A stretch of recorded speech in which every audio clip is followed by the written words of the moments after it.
Welcome back to Crawford-Clark Close-Up and the fifth video in our James Bond retrospective in the lead up to the release of the as yet untitled Bond 25, coming in April 2020. In this review we'll be looking at the fourth official James Bond adventure, Thunderball. We'll be looking at all aspects of the film, from the cast, the locations, John Barry's score. We'll be breaking down the filming of individual scenes, plus we'll be delving into the complicated history behind the genesis of Fleming's ninth Bond novel. It's fair to say that following the rapturous success of Goldfinger across the globe in the fall of 1964, audiences were primed for Bond's fourth mission. Thunderball came at the height of Bond Mania in the mid-1960s, and with its Christmas release set for 1965, producers were keen to deliver the biggest and best film in the series to date. Pre-production scouting of locations in the Bahamas started in December 1964, less than 3 months after the release of Goldfinger, but we need to return to 1959 to understand the genesis of the Thunderball story.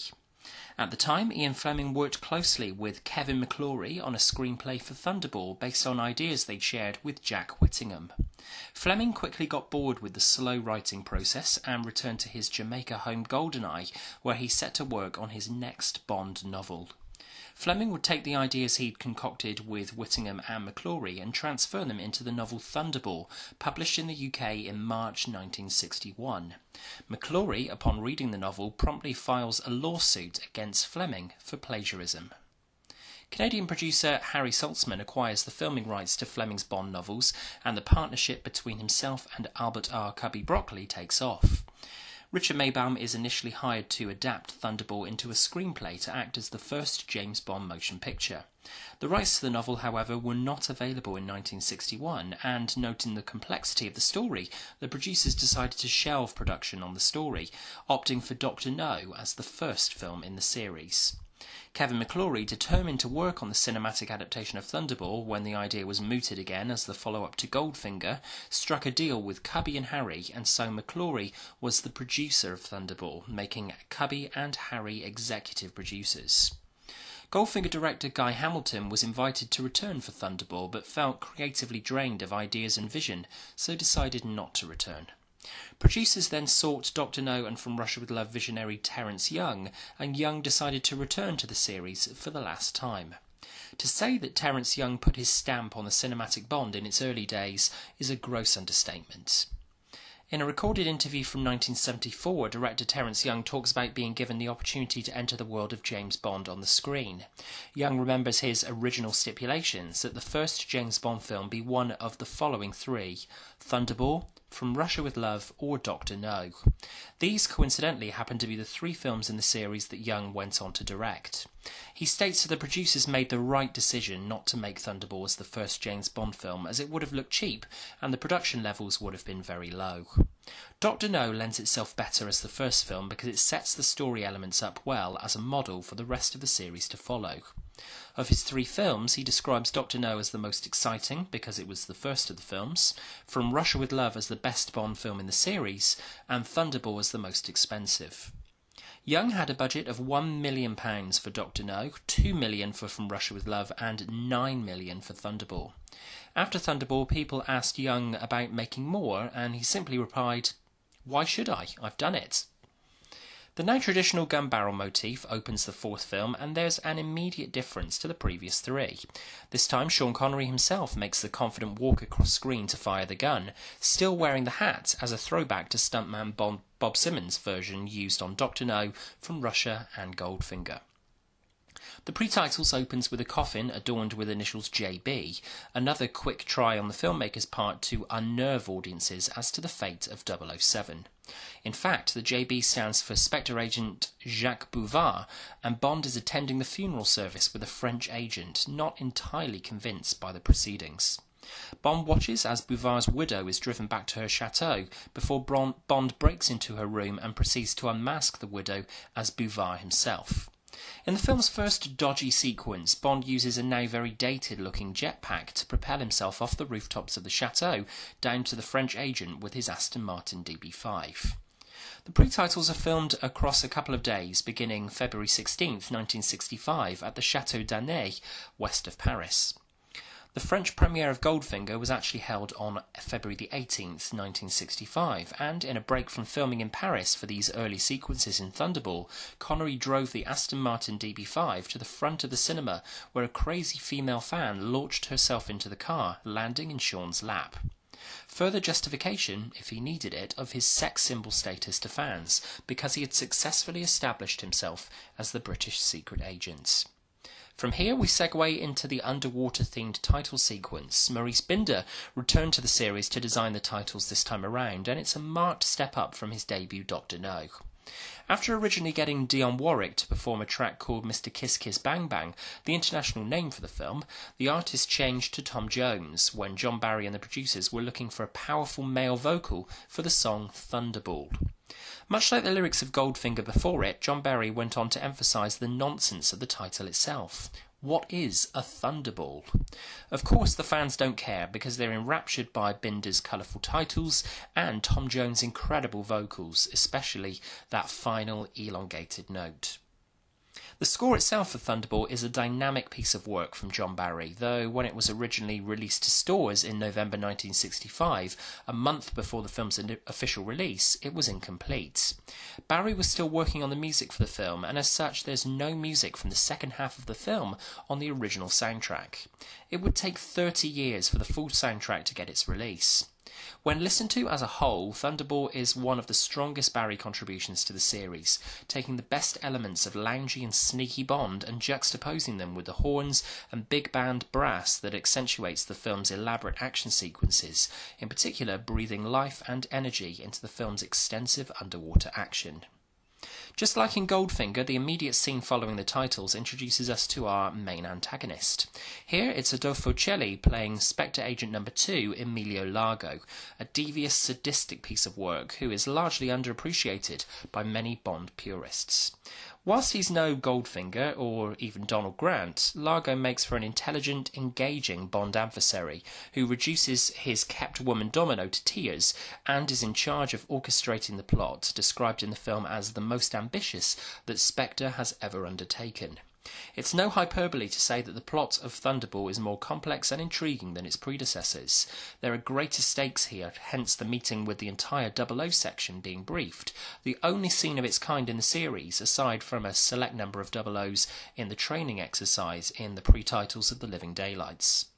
The Spectre meeting room with Blofeld discovering the treachery of one of the Spectre agents has of course been parodied since by Mike Myers for Austin Powers, but for audiences in 1965 this was classic Bond, and it remains one of the highlights of the film.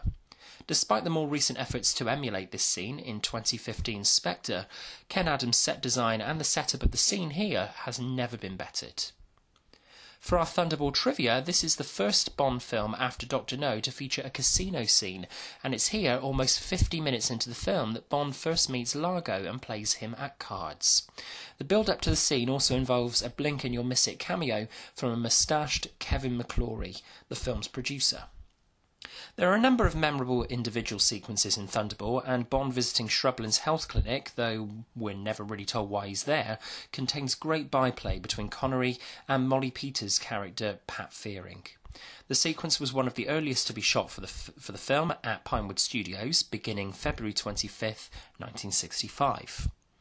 Other obligatory Bond moments feature in this fourth film, including Q visiting Bond out in the field for the first time in the Bahamas in another humorous sequence.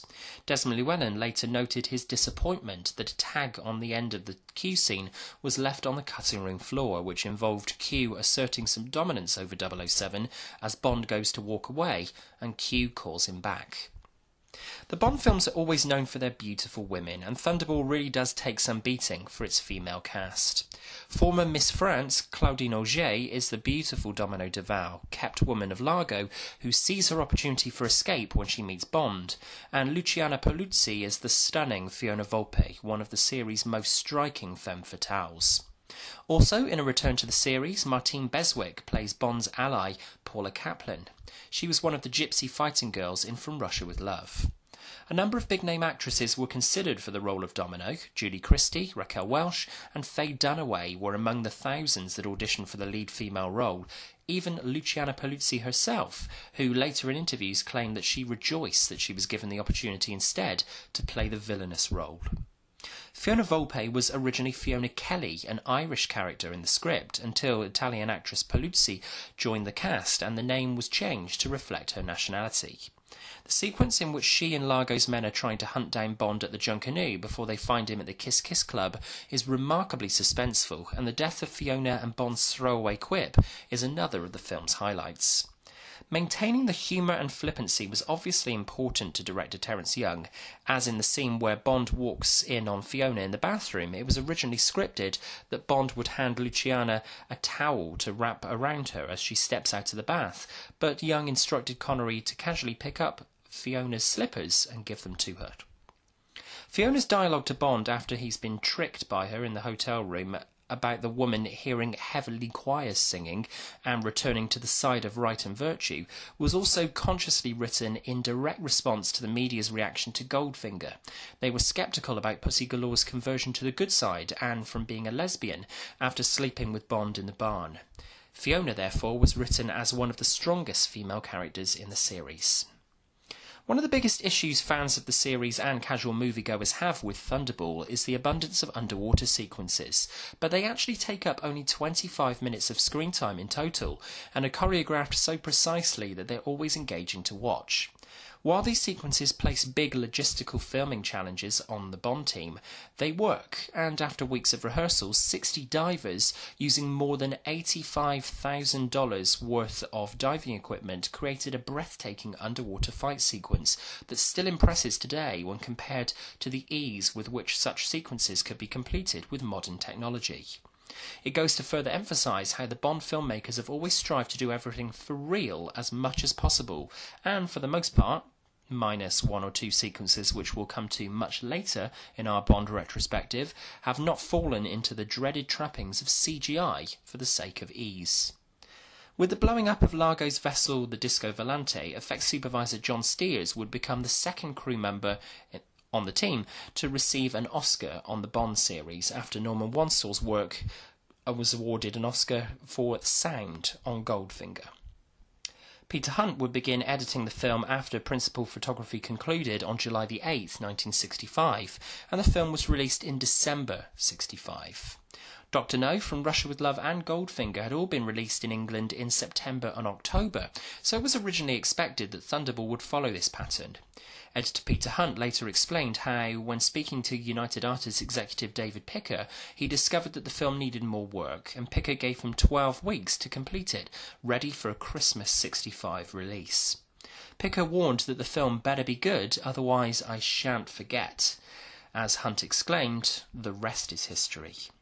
The film went on to be a colossal success. In the US alone, over 74 million people saw Thunderball on release in 1965, and theatres would stay open 24 hours a day as a publicity stunt to ensure as many people as possible could watch the new Bond adventure. On a $9 million budget, the film would gross over $142 million worldwide, with over 58 million admissions in the United States alone.